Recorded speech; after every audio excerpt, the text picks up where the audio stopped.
Subscribe करें और देखें एक दिल दहला देने वाली हॉरर स्टोरी। बिना घबराए बेल आइकॉन प्रेस करना ना भूलें।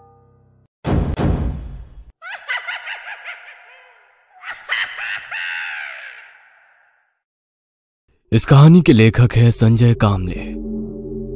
मूसलाधार बारिश, रात के अंधेरे में सुनसान सड़क के ऊपर एक तेज रफ्तार कार बड़ी तेजी से आगे बढ़ रही थी। कार के अंदर बैठा शख्स काफी टेंशन में लग रहा था, क्योंकि उसकी बाजू वाली सीट पर बैठी महिला को लेबर पेन शुरू हो चुके थे। उस आदमी को जल्द से जल्द अस्पताल पहुंचना था, क्योंकि डिलीवरी कभी भी हो सकती थी। दर्द के कारण वो महिला रो रही थी, चिल्ला रही थी, और उसकी बगल में बैठा आदमी उसे धीरज दे रहा था। उसकी कार शहर के एक बड़े से अस्पताल के गेट के भीतर दाखिल हुई। वो आदमी जल्दबाजी में उतरा और स्ट्रेचर लाने के लिए भीतर गया। अपने साथ 2 वार्ड बॉय को लेकर आया और उसने कार का दरवाजा खोला, पर गाड़ी के भीतर वो महिला नहीं थी। वो हैरान हो गया। लगता है आपके अस्पताल के कर्मचारी उन्हें दाखिल करने अंदर ले गए होंगे। दोनों वार्ड बॉय और वो आदमी बहुत तेजी से अस्पताल घूमकर उसे तलाशने लगे। हर कमरे की तलाशी ले ली गई, सीढ़ियां चढ़कर हर माले पर देखा, लेकिन वो औरत कहीं पर भी नहीं थी। काफी तलाश करने के बाद वार्ड बॉय ने उस आदमी से पूछा, सर, क्या वो आपकी पत्नी थी? उसने परेशान नजरों से इधर उधर देखते हुए कहा, जी नहीं, वो सड़क किनारे एक पत्थर पर बैठकर गाड़ी को हाथ कर रोकने की इशारा कर रही थी। मुझे उसकी हालत का अंदाजा आ गया, इसलिए मैंने उसे अपनी गाड़ी में ले लिया और अस्पताल ले आया। मतलब आपका भी सामना उस आत्मा से हो गया? आत्मा से? तुम कहना क्या चाहते हो? उस प्रेग्नेंट लेडी की कहानी यहाँ का बच्चा बच्चा जानता है। अगर आप इन बातों पर यकीन नहीं करते तो मैं आपको डराऊंगा नहीं। आपसे पहले भी कई राहगीर उस महिला को हमारे अस्पताल लेकर आने का दावा करते हैं। वैसे आपको जाना कहाँ था? मुझे जाना तो कहीं और था, पर उसे अस्पताल पहुंचाने के लिए इस रास्ते पर आ गया। खैर, अब मैं चलता हूँ। इतना कहकर वो अपनी गाड़ी में बैठा और दोबारा अपनी मंजिल की तरफ जाने लगा। सड़क से गुजरते हुए वो एक चौराहे के पास पहुंचा। यह वही चौराहा था जहां से मुड़कर उसे दूसरी तरफ जाना था, पर उस महिला की वजह से उसे शहर जाना पड़ा। कौन होगी वो औरत? जाने दो, इतना क्या सोचना है। अपने आप से बुदबुदाते हुए गाड़ी पीछे लेने के लिए स्टीयरिंग घुमाकर पीछे देखा तो एक खून से लथपथ महिला उसकी गाड़ी की पिछली सीट पर बैठी उसे घूरे जा रही थी। वह डरावना दृश्य देखकर उसके रोंगटे खड़े हो गए। गाड़ी रोककर वो झट से नीचे उतरा और दूर हट गया। उसे कार का दरवाजा खोलने की हिम्मत नहीं हो रही थी। खुद को संभालते हुए वो आगे बढ़ा और कार का पिछला दरवाजा खोलने लगा। दरवाजा खोलकर वो झट से दूर हट गया और नीचे झुककर पिछली सीट पर नजरें घुमाई, पर वहां कोई नहीं था। और तभी एक कार हॉर्न बजाते हुए वहां से निकल गई। जो कुछ भी हो रहा था सब उसकी कल्पना से परे था। रात भर बाहर रुका, पर इस तरह का अनुभव कभी नहीं हुआ।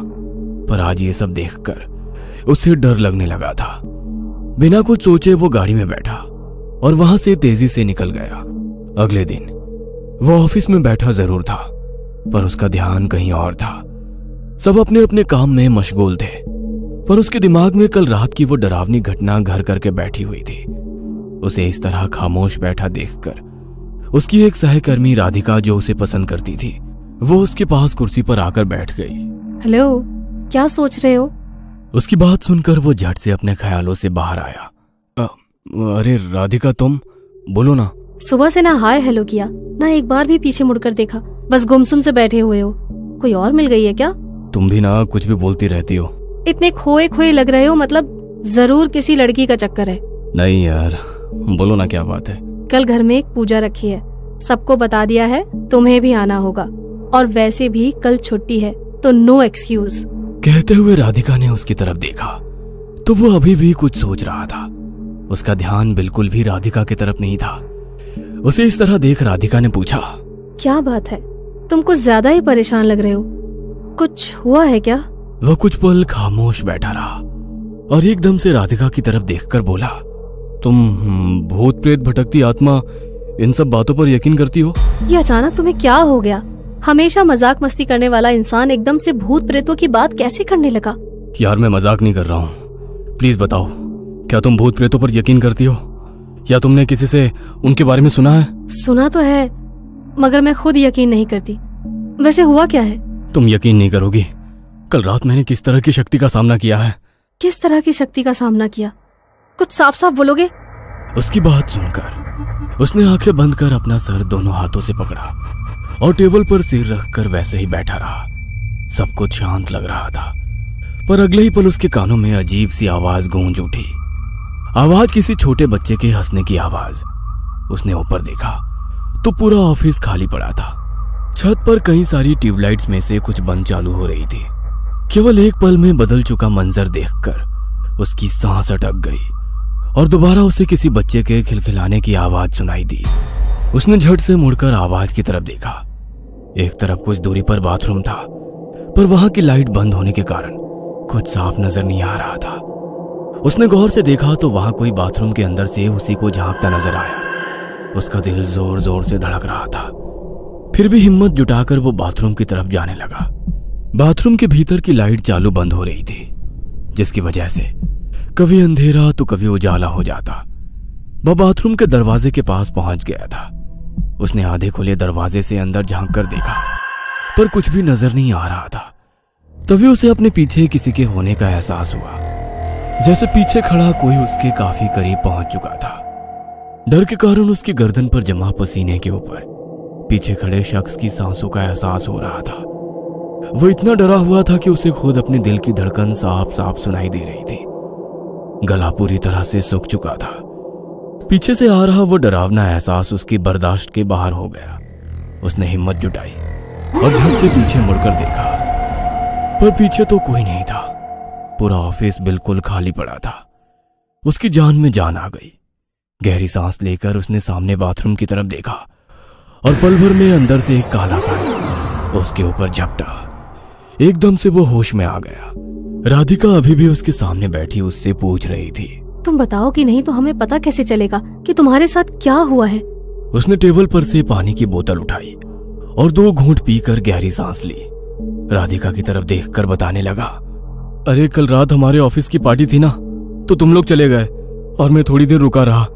करीब 11:30 बजे मैं यहाँ से घर के लिए निकला। शहर से थोड़ी दूर पहुंचा, तभी मुझे सड़क की दूसरी तरफ एक औरत पत्थर पर बैठी नजर आई, जो लगातार गाड़ियों को रोककर मदद मांग रही थी।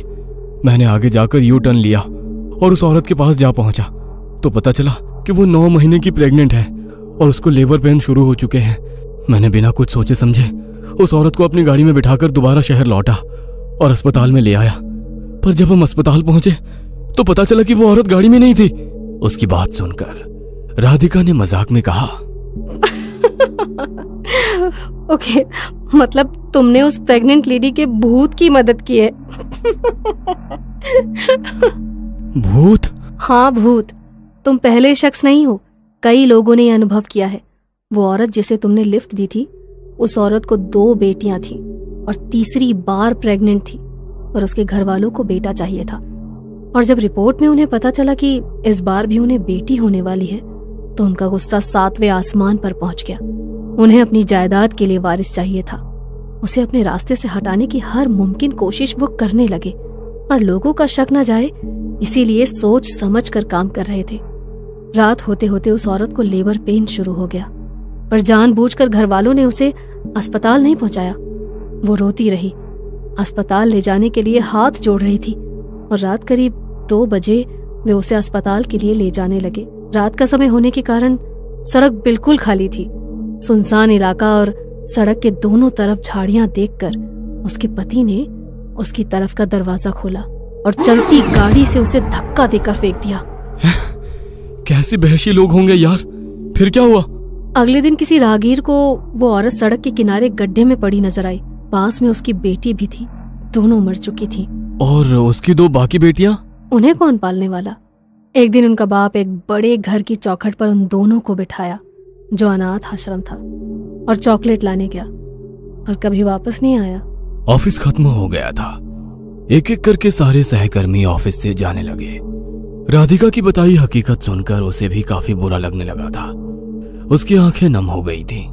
बगैर कुछ बोले उसने अपनी बैग उठाई और ऑफिस से जाने लगा। अपनी कार निकाली और अपने घर जाने लगा। आवाजाही काफी कम थी। घर पहुंचा और सारी घटनाएं उसके दिमाग में किसी बवंडर की तरह घूमने लगी। वह बेड पर लेटा जरूर था, पर उसे नींद नहीं आ रही थी। रह रहकर उसके सामने उस बेबस औरत का चेहरा आ रहा था। वो उठकर बैठ गया। उसने टेबल पर रखी चाबियां उठाई और घर से बाहर निकला। कार लेकर वो दोबारा शहर की तरफ जाने लगा। कुछ ही देर में वो उसी जगह पहुंच गया था जहां कल रात उस महिला को लिफ्ट दी थी। पल भर वहीं रुका रहा। इलाका काफी सुनसान और घनी झाड़ियों से घिरा हुआ था। दिन के वक्त जो गाड़ियां हर 2 मिनट में गुजरती थी, रात के वक्त वो बिल्कुल ना के बराबर हो जाती। अपनी गाड़ी में वैसे ही बैठा रहा। गाड़ी के दोनों तरफ के शीशे नीचे कर दिए थे। वह कभी सिर के ऊपर लगे शीशे पर पिछली सीट पर नजर डालता तो कभी दोनों खिड़कियों से बाहर देखता। अगले कुछ मिनट तक गहरा सन्नाटा पूरे इलाके में छाया रहा। अगले ही पल सामने वाले शीशे पर ऊपर से घने बाल नीचे सरकते हुए नजर आने लगे। ये देखकर उसकी जान हलक तक आ गई और फिर आधा चेहरा ऊपर से अंदर झांकता हुआ दिखाई दिया। उसने गाड़ी शुरू की और तेज रफ्तार से यू टर्न लेते हुए घर की तरफ दौड़ाई। सुबह हो चुकी थी। अच्छी तरह तैयार होकर वो अपनी गाड़ी में बैठ गया। राधिका के घर जाना था। वो भी राधिका को मन ही मन पसंद करता था। आज घर में पूजा भी थी, तो आज अच्छा मौका था उसे अपने दिल की बात बताने का। पर रह रह कर वो डरावनी बात उसके दिमाग को परेशान कर रही थी। अगर राधिका हाँ बोलेगी तो उसके साथ ये शहर हमेशा के लिए छोड़कर कहीं दूर चला जाऊंगा। राधिका के घर पहुंचा तो लोग बैठकर खाना खा रहे थे। टेबल पर रखी एक तस्वीर को लोगों ने काफी फूल माले चढ़ाए थे। शायद राधिका के घर में किसी की बरसी थी। उसे देखकर राधिका दौड़ते हुए आगे आई और बोली, तुम्हारा आना आज मेरे लिए सबसे इम्पोर्टेंट है। आज मेरी माँ की 14वीं बरसी है। उसका हाथ पकड़कर वो अपनी माँ की तस्वीर के सामने ले गई। राधिका अपनी माँ की तस्वीर के सामने हाथ जोड़े आंखें बंद करके खड़ी थी। उस तस्वीर को देखकर उसे समझ आ गया कि जिस प्रेग्नेंट औरत की आत्मा को उसने लिफ्ट दी थी वो राधिका की ही माँ थी। वह हैरान हो चुका था, पर अगले ही पल उसने खुद को संभाल लिया। उसने पॉकेट में हाथ डालकर एक छोटी सी अंगूठी निकाली और तस्वीर के सामने ही राधिका की उंगली में पहनाते हुए कहा, सासू माँ, आपकी बेटी से बहुत प्यार करता हूँ और शादी करना चाहता हूँ। आपका आशीर्वाद चाहता हूँ। राधिका ने आंखें खोलकर उसकी तरफ देखा, पर अब वो आंखें बंद करके राधिका की माँ की तस्वीर के सामने हाथ जोड़े खड़ा था और राधिका की आंखों से खुशी के आंसू बहने लगे। ये कहानी आपको अच्छी लगी हो तो हमें सब्सक्राइब करें, हमारा इंस्टाग्राम और फेसबुक पेज जरूर फॉलो करें। और हाँ दोस्तों, सब्सक्राइब करना भूलना मत।